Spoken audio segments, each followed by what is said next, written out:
இவர்கள் வரிசையில் மக்கள் இசைக்காக கிராமந்தோறும் ஓடி ஓடி பாடி பாடி என் போன்ற கிராமங்களிலிருந்து எளிய குடும்பங்களிலிருந்து வரக்கூடிய கலைஞர்களுக்கு நம்பிக்கை தந்த அத்தனை வேர்களுக்கும் என் நெஞ்சார்ந்த நன்றியை நான் இந்த இடத்துல இருந்து தெரிவித்துக் கொள்கின்றேன்.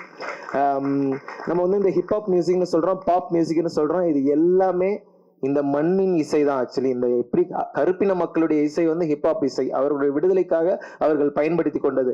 அதே போல இந்த இந்திய சூழல்ல, தமிழ் சூழல்ல நம்முடைய விடுதலைக்காக நாம் கையில் எடுக்க வேண்டிய இசை வந்து ஃபோக் மியூசிக்னு நினைக்கிறேன். அந்த ஃபோக் மியூசிக்ல தான் பல உண்மைகள் ஒளிஞ்சிருக்கு. இந்த சமூகத்தை பற்றிய அத்தனை படிப்பினைகளும் அங்க ஒளிஞ்சிருக்கு. இயற்கையை எப்படி பாதுகாக்க வேண்டும், மனிதனை மனிதன் சமமாக நடத்தி கொள்ள வேண்டும், இப்படி அற்புதமான வாழ்வியல் கோட்பாடுகளோடு பொருளாதார ரீதியாக பின்தங்கி இருந்தாலும், ஆண்டாண்டு காலமாக வஞ்சிக்கப்பட்டிருந்தாலும், யாரையும் சுரண்டாது யாரையும் வஞ்சிக்காது வாழ்ந்து கொண்டிருக்கிற ஒரு மகத்தான பண்பாட்டுக்கு சொந்தக்காரர்கள் நாம் அப்படிங்கிறத நான் புரிஞ்சுக்கிட்ட இடத்துல இருந்து தான் இந்த வள்ளியம்மா பேரண்டின்ற ஆல்பத்தை பண்ணியிருக்கேன். கண்டிப்பா இது உங்க எல்லாருடைய கொண்டாட்டத்துக்கும் காரணமா இந்த ஆல்பம் இருக்கும்னு நான் நம்புறேன். எனக்கு அதுக்கப்புறம் எனக்கு ஒரு மியூசிக் பேண்ட் உருவாக்கணும்னு தோணுச்சு. கேஷ்லெஸ் கலெக்டிவ்ல இருந்து அதன் பிறகு நான் ஓகே நம்மளும் ஒரு ஜாலியான ஒரு பேண்ட் ஆரம்பிக்கலாம், ஒரு ஆல்பம் பண்ணலான்னு சொல்லிட்டு நான் பாலச்சந்தர் சரத்லாம் சேர்ந்து ஒரு மியூசிக் பேண்ட் உருவாக்கணும். அவர்களோடு தொடர்ந்து பயணம் பண்ணிட்டு இருக்கேன். அடுத்து என்னுடைய பேண்டோடைய ஆல்பத்தை நான் ரிலீஸ் பண்ணலான்னு இருக்கோம். இது நாம் தனியாக ஒரு ஹிப்ஹாப் ஆல்பம் பண்ணணும் அப்படின்னு சொல்லி முயற்சி பண்ணது. இந்த இண்டிபெண்டன்ட் மியூசிக் ஸ்பேஸ்க்குள்ள அவ்வளோ ஈஸியாக நம்மளை வந்து வரவே விட மாட்டேங்கிறாங்க. என்னன்னா இங்க ஒரு பாட்டு, ஒரு ஒப்பாரி பாட்டு உருவாகுதுன்னா அந்த ஒப்பாரி பாட்டு வந்து 2000 வருஷம் தாண்டி வந்திருக்கும், 1000 வருஷங்கள் தாண்டி வந்திருக்கும். அது பேர் ஓரல் லிட்ரேச்சர், அது வாய்மொழி இலக்கியம். அதுக்கு கம்போசர் யாருன்னா ஏதோ ஒரு ஆயாவா, ஏதோ ஒரு ஊர்ல திண்ணையில உட்கார்ந்து இருக்கிற ஒரு ஆயாவா தான் இருப்பாங்க.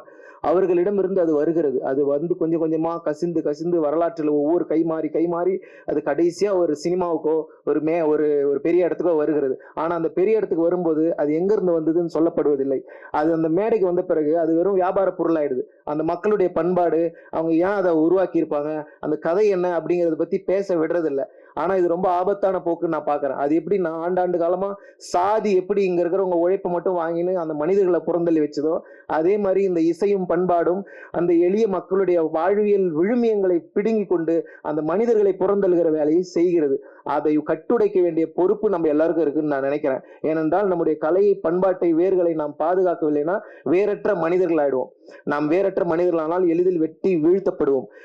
இது வந்து எனக்கே இந்த அனுபவம் இருந்தது. நான் என்ஜாய் பாட்டு பண்ணப்போ நான் பேசணும்னு நினைச்சதுதான் எனக்கு பிரச்சனையா மாறுச்சு. நான் பேசணும்னு நினைச்சது, ஆமாம் எங்க ஆயா கிட்ட இருந்து நான் இதை வாங்கினேன். அப்போ சொன்னாங்க, உங்க ஆயாவை பத்தி பாட்டு பண்றதுக்கு தான் நாங்க வந்திருக்கோம். ஆமா, எங்க ஆயாவை பத்தி பாட்டு பண்ணதான் நான் வந்திருக்கேன்.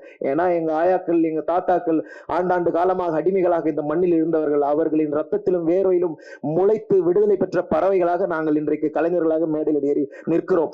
அதனால அதை பத்தி நான் பேசாம வேற எதை பத்தி நான் பேசுவது? நான் பேசுவதற்கு வேற என்ன இருக்கிறது?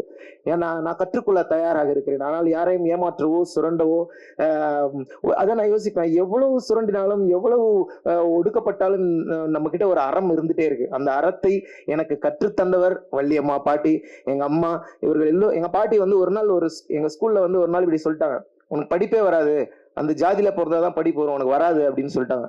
தாங்கவே முடியல. நான் பயங்கரமா அழுதுட்டேன். ஏன் அப்படி சொன்னாங்க, ஏன் என் கூட இருந்த பையன்கிட்ட